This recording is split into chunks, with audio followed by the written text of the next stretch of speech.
हमारे साथ में एक प्लेयर खेले थे मिस्टर दीपक। वो बैडमिंटन का एक गेम खेल के तो उनको थोड़ा अनइजीनेस लगी, वो रेस्ट करने लगे और सडनली चेयर पे बैठे बैठे ही उनको अनकॉन्शियस हो गए। कलेडिया लगा दे। ओह यार, ठीक है ठीक है ठीक है, चलते चलो। तो ऐसे कंडीशन में हम पेशेंट को कार में लेके हॉस्पिटल नहीं पहुंचे, क्योंकि मैंने जज कर लिया था कि हार्ट रुका हुआ है। तो इसको सबसे अच्छा तरीका सीपीआर के अलावा अगर हम कुछ कर सकते हैं तो एक होता है डिफिब्रिलेटर, जिससे हम हार्ट को शॉक देते हैं। ਕਿਸੇ ਨੂੰ ਵੀ ਜਿਮ ਦੇ ਵਿੱਚ ਹਾਰਟ ਅਟੈਕ ਆ ਜਾਂਦਾ ਜਾਂ ਖੇਡਦੇ ਹੋਏ ਹਾਰਟ ਅਟੈਕ ਆ ਜਾਂਦਾ ਹੈ। ਇਸ ਤੋਂ ਪਹਿਲਾਂ ਕੁਝ ਅਸੀਂ ਕਰ ਸਕਦੇ ਹਾਂ ਕਿ ਜਿਹਦੇ ਨਾਲ ਸਾਨੂੰ ਇਹ ਦਿੱਕਤ ਨਾ ਆਵੇ, ਕਿ ਕੋਈ ਪਹਿਲਾਂ ਤੋਂ ਅਸੀਂ ਕੋਈ ਐਕਸਰਸਾਈਜ਼ ਐਸੀ ਕਰ ਲਈਏ ਜਾਂ ਕਿਸੇ ਚੀਜ਼ ਦਾ ਧਿਆਨ ਰੱਖਿਆ ਜਾਵੇ ਕਿ ਇਹ ਚੀਜ਼ ਸਾਡੇ ਨਾਲ ਨਾ ਵਾਪਰੇ। क्लोपिडोग्रेल की गोली, एक स्टैटिन, एटोरवास्टैटिन, ये सब एक इमरजेंसी किट होती है जो हम अगर किसी को हार्ट अटैक हो तो इमीडिएटली पानी के साथ दे अगर वो कॉन्शियस है, तो इससे ब्लड थिनर मिल जाता है और कई बार हमारे को हार्ट अटैक वहीं पे रुक सकता है।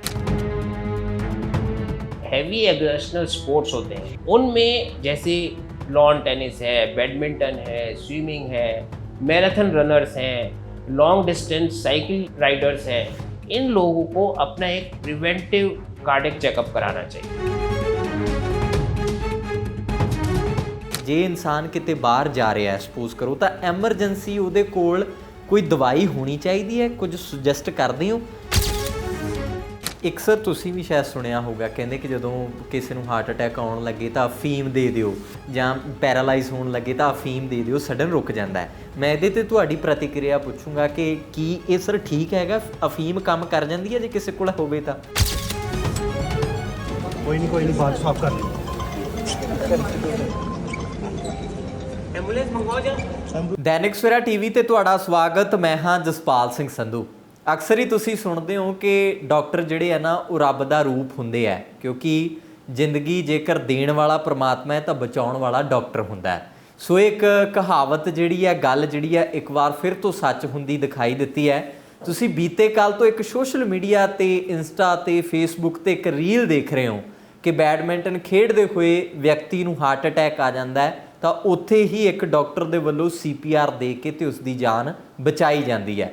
ਸੋ ਅੱਜ ਉਸੇ 'ਤੇ ਹੀ ਗੱਲਬਾਤ ਹੋਏਗੀ। ਉਹ ਫਰਿਸ਼ਤਾ, ਉਹ ਡਾਕਟਰ, ਉਹ ਇਨਸਾਨ ਜਿਹਨੇ ਇਹ ਨੇਕ ਕੰਮ ਕੀਤਾ, ਵੈਸੇ ਤਾਂ ਉਹਦੀ ਡਿਊਟੀ ਵੀ ਹੈ, ਉਹਨਾਂ ਦੇ ਨਾਲ ਅਸੀਂ ਗੱਲਬਾਤ ਕਰਾਂਗੇ। ਸਾਡੇ ਨਾਲ ਮੌਜੂਦ ਹੈਗੇ ਨੇ ਡਾਕਟਰ ਨਿਤਿਸ਼ ਗਰਗ। ਸਰ, ਦੈਨਿਕ ਸਵੇਰਾ 'ਤੇ ਬਹੁਤ ਬਹੁਤ ਸਵਾਗਤ ਹੈ ਜੀ ਤੁਹਾਡਾ। धन्यवाद जसपाल जी। सत श्री अकाल टू ऑल ऑफ यू। अगर हम कल के इंसिडेंट्स की बात करें तो कल करीब 9:15 बजे मंडे को जब हम बैडमिंटन खेल रहे थे तो 2 कोर्ट छोड़ के हंसराज स्टेडियम में हमारे साथ में एक प्लेयर खेले थे मिस्टर दीपक। वो बैडमिंटन का एक गेम खेल के तो उनको थोड़ा अनइजीनेस लगी, वो रेस्ट करने लगे और सडनली चेयर पे बैठे बैठे ही उनको अनकॉन्शियस हो गए। साथ में 2 कोर्ट छोड़ के मैं खेल रहा था, मुझे एकदम से आवाज़ लगाई लोगों ने, कि क्योंकि सब लोग जानते ही हैं कि मैं एक कार्डियोलॉजिस्ट हूँ। तो मैंने जाके देखा, एकदम से उनका अनकॉन्शियस थे, हार्ट स्टॉप हो चुका था। ऑल्दो 5-10 सेकंड के अंदर ही अंदर हम पहुँच गए थे।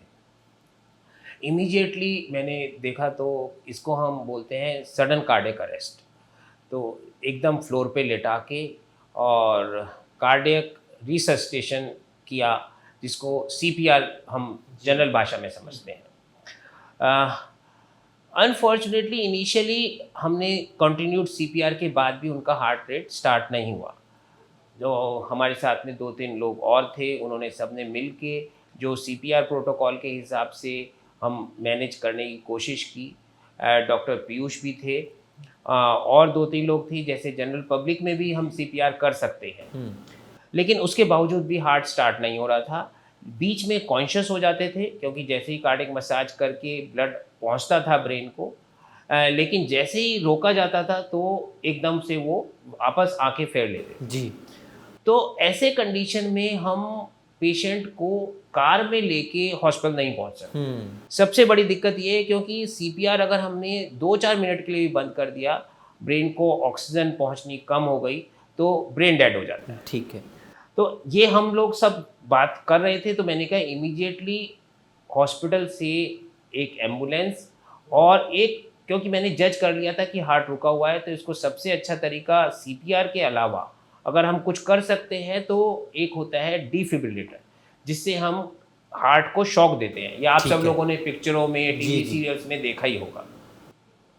तो वो दोनों चीज़ों को मैंने कहा कि एम्बुलेंस के साथ में हमारी क्विक रिस्पांस टीम होती है हॉस्पिटल में, जो अगर कभी बाहर किसी को कार्डियक अरेस्ट होता है या इवन हॉस्पिटल में होता है तो इमीडिएटली वो पेशेंट को रिवाइव किया जाए, तो उसको भी फ़ोन कर दिया। हम 15-20 मिनट लगे रहे, जब तक हमारी टीम नहीं आई तब तक हमने कोशिश की। ਅੱਛਾ, ਉਹ 15-20 ਮਿੰਟ ਤੁਸੀਂ ਹੱਥ ਦੇ ਨਾਲ ਹੀ ਸੀਪੀਆਰ ਦਿੰਦੇ ਰਹੇ? या हाँ जी, नॉट ओनली हाथ के साथ सीपीआर देते रहे, दूसरा जब मैंने देखा कि वो नीले पड़ने लगे हैं तो सांस भी बंद थी, तो नीले पड़ने लगे हैं, तो फिर उसमें एक दूसरा प्रोसेस होता है mouth to mouth respiration. Although हम लोग बहुत अवॉइड करते हैं, ये एक्सट्रीम और डेस्परेट कंडीशन में ही हम माउथ टू माउथ रेस्पिरेशन देते हैं। जी।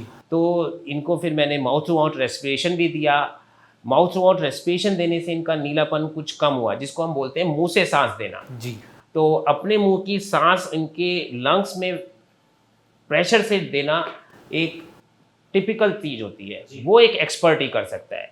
लेकिन सीपीआर, जिसको हम कार्डियोपल्मोनरी रिससिटेशन बोलते हैं, ये हमें सबको आना चाहिए।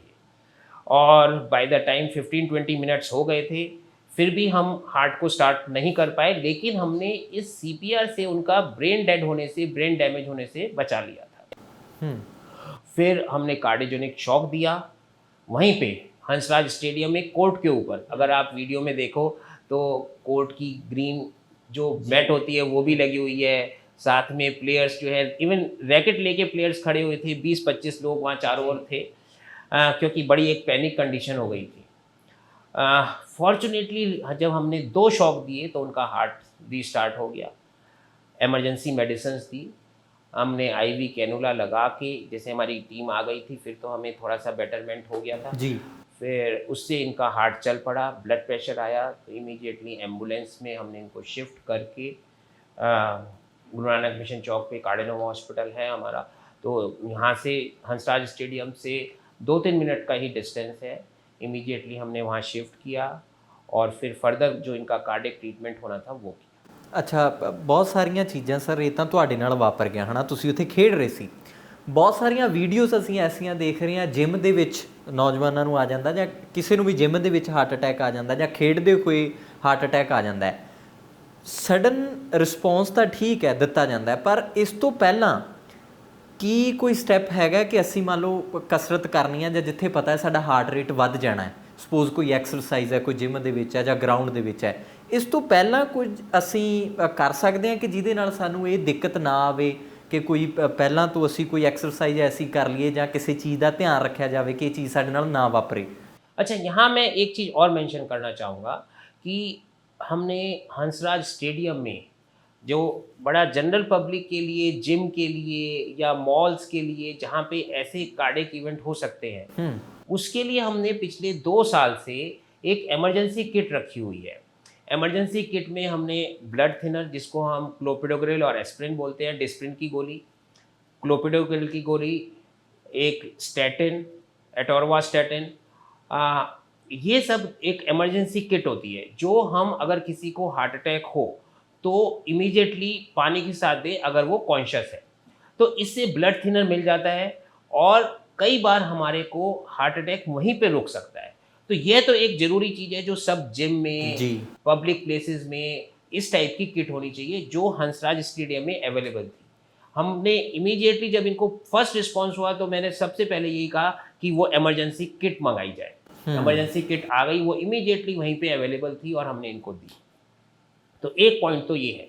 दूसरा, अगर आपने कहा कि हम क्या करके ऐसे इवेंट ना हो तो हम बचें, देखिए सबसे बड़ी बात तो ये है कि जो हैवी एग्रेशनल स्पोर्ट्स होते हैं उनमें जैसे लॉन टेनिस है, बैडमिंटन है, स्विमिंग है, मैराथन रनर्स हैं, लॉन्ग डिस्टेंस साइकिल राइडर्स हैं, इन लोगों को अपना एक प्रिवेंटिव कार्डियक चेकअप कराना चाहिए। ठीक है। कोई हिडन बीमारी तो नहीं है, तो बड़े सिंपल से टेस्ट होते हैं, 2-3 टेस्ट होते हैं, ओपीडी बेसिस पे टेस्ट हो जाते हैं। फिर रेगुलरली हमें चेकअप करते रहना चाहिए। मे बी जो हाई रिस्क पेशेंट है एवरी 2 ईयर्स, जो लो रिस्क है उनको एवरी 5 ईयर्स। तीसरी चीज़ ये है कि हमें अपने कुछ वार्निंग साइंस मिल जाते हैं। करीब मोर देन 70% केसेस में वार्निंग साइंस होते हैं हार्ट अटैक से आने से पहले। जैसे अगर मैं ये कहूँ कि कोई वॉक करता है या स्टेयर्स चढ़ता है, जो 2 फ्लाइट ऑफ स्टेयर्स आराम से चढ़ सकता था, आज की डेट में उसको हाफ फ्लाइट ऑफ स्टेयर्स चढ़ने में ही सांस फूलने लगता है या छाती में भारीपन आने लगता है। तो ये सब एक वार्निंग साइन होते हैं। या जैसे कई बार हम सोचते हैं कि मैं जब तेज चलता हूँ तो मेरी एकदम छाती भारी हो जाती है, लेफ्ट हैंड में दर्द आता है। ये तो क्लासिकल है। लेकिन कई बार क्या होता है कि हमें ऐसा लगता है जैसे हमारे अपर एब्डोमेन में गैस एसिडिटी बन गई है और वो हार्ट अटैक निकलता है। तो कुछ वार्निंग साइंस हमें बहुत कंडीशंस में मिल जाते हैं। अगर हम इग्नोर ना करें ऐसे वार्निंग साइंस को, प्रॉपर टाइम पे प्रिवेंटिव हेल्थ चेकअप्स कराएं, तो ये हम ऐसे बड़े बड़े इवेंट से, हार्ट अटैक से, सडन कार्डियक अरेस्ट से बच सकते हैं। अगर किसी को शुगर है, ब्लड प्रेशर है या फैमिली हिस्ट्री है कि हमारी फैमिली में हार्ट डिजीज होने के, ब्लॉकेजेस होने की टेंडेंसी है, तो ऐसे लोगों को अपना प्रिवेंटिव हेल्थ चेकअप बहुत रेगुलरली कराना चाहिए। तीसरा, हमने अपनी regular exercise, proper diet, yoga, stress free life, इन सब चीज़ों का अगर हम ध्यान रखें तो हम बहुत हद तक ऐसे प्रॉब्लम से बचाव कर सकते हैं। ਸਰ ਇੱਕ ਚੀਜ਼ ਹੋਰ ਹੈ, ਐਮਰਜੈਂਸੀ ਵਾਸਤੇ ਨਾ ਅਸੀਂ ਦੇਖਦੇ ਹਾਂ ਸਾਡੇ ਘਰਾਂ ਦੇ ਵਿੱਚ ਕੋਈ ਟੈਬਲੇਟ ਪਈ ਹੁੰਦੀ ਹੈ ਨਾ, ਕਿਸੇ ਨੂੰ ਸਿਰ ਦਰਦ ਹੋ ਗਈ ਤਾਂ ਜਿਵੇਂ ਤੁਸੀਂ ਕਿਹਾ ਡਿਸਪ੍ਰਿਨ ਦੇ ਦਿੱਤੀ ਜਾਂਦੀ ਹੈ, ਕਰੋਸਿਨ ਦੇ ਦਿੱਤੀ ਜਾਂਦੀ ਹੈ, ਬੁਖਾਰ ਚੜ ਗਿਆ ਤਾਂ ਪੈਰਾਸੀਟਾਮੋਲ ਦੇ ਦਿਓ। ਐਵੇਂ ਮੈਂ ਕਹਾਂਗਾ ਕਿ ਜੇ ਇਨਸਾਨ ਕਿਤੇ ਬਾਹਰ ਜਾ ਰਿਹਾ ਹੈ ਸਪੋਜ਼ ਕਰੋ, ਤਾਂ ਐਮਰਜੈਂਸੀ ਉਹਦੇ ਕੋਲ ਕੋਈ ਦਵਾਈ ਹੋਣੀ ਚਾਹੀਦੀ ਹੈ? ਕੁਝ ਸੁਜੈਸਟ ਕਰਦੇ ਹੋ ਕਿ ਮੰਨ ਲਓ ਕਿਤੇ ਜਾਂਦੇ ਹੋਏ ਚੱਕਰ ਆ ਗਏ ਬੰਦੇ ਦੇ, ਧੁੰਦਲਾ ਹੋਣ ਲੱਗ ਪਿਆ ਜਾਂ ਡਿੱਗ ਪਿਆ, ਜਿਵੇਂ ਹਾਰਟ ਅਟੈਕ ਦੀ ਪ੍ਰੋਬਲਮ ਆ ਜਾਂਦੀ ਹੈ, ਤਾਂ ਕੀ ਕੋਈ ਸੁਜੈਸਟ ਕਰਦੇ ਹੋ ਕਿ ਇੱਕ ਐਮਰਜੈਂਸੀ ਗੋਲੀ ਬੰਦੇ ਦੀ ਜੇਬ ਦੇ ਵਿੱਚ ਪਈ ਹੋਵੇ ਕਿ ਕੋਈ ਵੀ ਘਟਨਾ ਨਾ ਵਾਪਰੇ, ਜੇ ਕੁਝ ਹੁੰਦਾ ਹੈ ਤਾਂ ਬੰਦਾ ਉਹ ਇਮੀਡੀਏਟਲੀ ਲੈ ਲਵੇ? देखिए, जिन लोगों के घर में हार्ट डिजीज़ होती है जी। किसी भी मेंबर को, तो अब बड़ा एक कॉमन सा नाम है सॉर्बिट्रेट। ठीक है। सॉर्बिट्रेट 5 मिलीग्राम की। जैसे उन सबको पता होता है कि अगर मेरे पापा को, मम्मी को, किसी भी को भी अगर चेस्ट में हैवीनेस हो रही है तो जबान के नीचे रखने वाली ये गोली है, इसको चूस लें। एक तो सबसे ज़रूरी है सॉर्बिट्रेट। दूसरा, उससे भी ज़्यादा ज़रूरी एक डिस्प्रिन की गोली, जिसको हम पानी में आधे ग्लास में घोल के दे सकते हैं, जो ब्लड थिनर है। 2 क्लोपिडोग्रिल गोली, ये भी एक ब्लड थिनर है लेकिन डिस्प्रिन से भी ज़्यादा स्ट्रॉन्ग है। और एक स्टैटिन्स, जिसको हम बोलते हैं एटोरवास्टैटिन, वो हाई डोज में 80 मिलीग्राम की एक टैबलेट आती है। तो ये किट बना के अपने घर में रखनी चाहिए।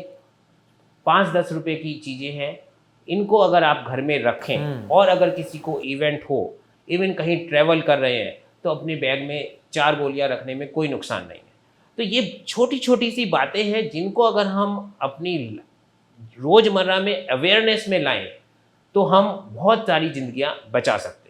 ਇੱਕ ਸਰ ਤੁਸੀਂ ਵੀ ਸ਼ਾਇਦ ਸੁਣਿਆ ਹੋਊਗਾ, ਕਹਿੰਦੇ ਕਿ ਜਦੋਂ ਕਿਸੇ ਨੂੰ ਹਾਰਟ ਅਟੈਕ ਆਉਣ ਲੱਗੇ ਤਾਂ ਅਫੀਮ ਦੇ ਦਿਓ, ਜਾਂ ਪੈਰਾਲਾਈਜ਼ ਹੋਣ ਲੱਗੇ ਤਾਂ ਅਫੀਮ ਦੇ ਦਿਓ, ਸਡਨ ਰੁਕ ਜਾਂਦਾ ਹੈ। ਮੈਂ ਇਹਦੇ ਤੇ ਤੁਹਾਡੀ ਪ੍ਰਤੀਕਿਰਿਆ ਪੁੱਛੂੰਗਾ ਕਿ ਕੀ ਇਹ ਸਰ ਠੀਕ ਹੈਗਾ? ਅਫੀਮ ਕੰਮ ਕਰ ਜਾਂਦੀ ਹੈ ਜੇ ਕਿਸੇ ਕੋਲ ਹੋਵੇ ਤਾਂ? देखिए, मैं अपनी पुरानी साइंस को बहुत वैल्यू देता हूँ। ठीक है। और हम जिन चीज़ों को शायद नहीं जानते हैं, वो हमारे आयुर्वेदा में ये सब चीज़ें बड़ी इम्पोर्टेंट हैं। जी हाँ, डेफिनेटली मैंने कई बार अपने पेशेंट से ये सुना है जी। कि इसको ब्रेन स्ट्रोक होने वाला था, हार्ट अटैक होने वाला था, मैंने थोड़ी सी अफीम दी और ये रुक गया और उसी तरह में इम्प्रूवमेंट हो गया। जी। तो देखिए, ये साइंस जो हमें नहीं मालूम है उस बारे में हम बहुत ज़्यादा कुछ नहीं बोल सकते, लेकिन डेफिनेटली ये हेल्पफुल होती है, लोगों ने मुझे बताया है। और मैं, अगर मेरी किताबों में तो ऐसा कुछ नहीं लिखा है, ठीक है, लेकिन जो मैंने जनरल पब्लिक से, अवेयरनेस से मुझे मालूम है, लेकिन एक बहुत थोड़ी मात्रा में दी जानी चाहिए अगर कभी किसी को ऐसा अंदेशा होता है।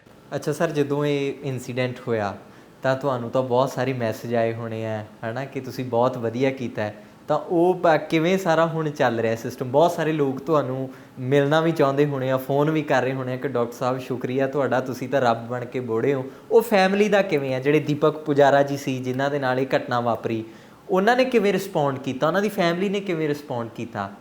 देखिए, मेरा मानना है कि भगवान ने जिसको जितनी सांसें दी हैं उतनी तो लेनी है। बचाने वाला भगवान होता है। लेकिन हाँ, डेफिनेटली उस दिन मैं कोर्ट पे मौजूद था और इमीडिएट इसको मेडिकल हेल्प मिल गई, बेस्ट पॉसिबल मेडिकल हेल्प मिल गई, क्योंकि कार्डियोलॉजिस्ट का मिलना उसी समय एक बहुत ही रेयरिटी है जी। तो ये तो देखा जाए तो कहना चाहिए कि भगवान ने इनको बचाना था, तो सारी चीज़ें वैसे ही बनती चली गई। अगर मैं पूछूं फैमिली का रिस्पांस, तो फैमिली तो बहुत ज़्यादा थैंकफुल है। मतलब उनके लिए तो वो वर्ड्स जो यूज़ कर रहे हैं, आई डोंट वांट टू से कि वो हमारे लिए आप भगवान हो, but definitely they are very thankful. उस समय तो इतना पैनिक का माहौल था कि कोई भी नहीं सोच पा रहा था कि ये बंदा बचेगा, क्योंकि जब वो नीले पड़ने लगे थे और मैंने भी डेस्परेशन में जब माउथ टू माउथ रेस्पिरेशन दिया तो सबको लग रहा था कि ये अब नहीं बच पाएंगे। और ये बहुत ही हम लोग जैसा कहना चाहिए कि उनकी किस्मत, हमारी जो एफर्ट्स हैं वो कामयाब हुए और ओवरऑल हम उनको बचाने में कामयाब हो गए। एक दिन हमने उनको आईसीयू में रखा और आज वो रूम में है और कल वो उनको डिस्चार्ज का भी प्लान है। तो मतलब कई बार आप इतना फास्ट मॉडर्न ट्रीटमेंट है कि रिकवरी भी फास्ट हो जाती है। डेफिनेटली इस इंसिडेंस को हम लोगों की अवेयरनेस में अगर हम कन्वर्ट कर सकें तो हम इससे बहुत कुछ लाभ ले सकते हैं। मेरा मानना है कि जनरल पब्लिक में अगर इस इंसिडेंस को रख कर एग्जाम्पल देके हम यह प्रमोट करें कि सीपीआर हर किसी को लर्न करना चाहिए। सीपीआर मतलब कार्डियोपल्मोनरी रिससिटेशन। जबकि हम लोग कैंप लगाते हैं, पुलिस वालों के पास जाते हैं, आर्मी कैंप में जाते हैं, उनको हम कहते हैं सीपीआर जस्ट एक 30-40 मिनट्स का सेशन है और हम एक साथ 50 लोगों को, 100 लोगों को अवेयर कर सकते हैं, ट्रेन कर सकते हैं कि कैसे सीपीआर की जाती है। अगर हम इस इंसिडेंट से हमें रियली लाभ लेना है, फ़ायदा लेना है, तो अवेयरनेस करें कि हमें more and more awareness regarding the CPR training. CPR training में सारे लोग, जैसे अगर कि ट्रैफिक पुलिस वाला है उसको पता होना चाहिए मैं कैसे सीपीआर कर सकता हूँ। ऐसे इवेंट सड़क पे हो सकते हैं, ऐसे इवेंट मॉल में हो सकते हैं, पिक्चर हॉल में हो सकता है, फ्लाइट्स में हो सकते हैं। तो इस इंसिडेंट्स को हम कैसे अपने बेटरमेंट के लिए, बेनिफिट के लिए कन्वर्ट करें, तो मैं कहूँगा कि अवेयरनेस रिगार्डिंग सीपीआर। सर मेरा आखिरी सवाल, कुछ लोग ये कहते कि डॉक्टर रब का रूप है, उत्थे कुछ लोग ये कहते हैं कि डॉक्टर लुटते बहुत है, चाहे वो पैसे नूं लैके होवे, कमीशन नूं लैके होवे, ईवन कि इत्थों तक कह दिता जाता है कि डॉक्टर ने ही जान लै ली, कोई गलत इंजैक्शन लाता। लास्ट ये ते तुहाडा मैं रिएक्शन जानना चाहूँगा। देखिए, सब तरीके के लोग इस सोसाइटी में हैं जी। मेरा मानना है कि आप अच्छा काम करो, अच्छे इंटेंशन से काम करो, तो आपको एप्रिसिएशन भी मिलेगा, आपकी प्रैक्टिस भी अच्छी रहेगी और अल्टीमेटली अगर अच्छा काम करोगे तो आपको पैसा भी आएगा। जहाँ तक ये लूट की बात है, कोई डॉक्टर नहीं चाहता कि मेरा पेशेंट खराब हो। हाँ, डेफिनेटली कुछ कॉरपोरेट्स अब कल्चर आ गया है, बड़े बड़े बिल बनते हैं, जितना बड़ा बिल बनता है उतना डिससेटिस्फेक्शन रहता है जी। बंदा ठीक हो जाता है तो वो हाई बिल भी दे देता है, लेकिन प्रॉब्लम मुझे ऐसा लगता है तब होती है जब बंदा बचे भी ना और एक हाई बिल आप उसको रख दो और ये कह दो कि ये बिल क्लियर करो और उधर से बॉडी ले लो। तो वो बड़ा एक अनफॉर्चुनेट प्रॉब्लम्स होती हैं जिसको एक डॉक्टर के हाथ में नहीं होता, रादर आई वुड से कि वो मैनेजमेंट होती है हॉस्पिटल की। जो हॉस्पिटल जैसे जालंधर में तो most of the hospitals doctors run कर रहे हैं, लेकिन जहाँ पे डॉक्टर का रोल बिल में नहीं होता, उसकी फीस हार्डली 5% 10% से ज़्यादा नहीं होती, लेकिन पेशेंट के रिलेटिव का सारा गुस्सा डॉक्टर के ऊपर निकलता है जब वो इतना बड़ा बिल और साथ में डेड बॉडी देखता है। ये भी एक बहुत बड़ा फैक्टर है। पहले इतने बड़े बड़े बिल नहीं बनते थे जी, तो मेरा मानना है अच्छा काम करो, अच्छी इंटेंशन से काम करो। और अगर कभी कोई देखो, हर किसी को तो नहीं, लेकिन मैक्सिमम लोग हॉस्पिटल में डेथ होती है।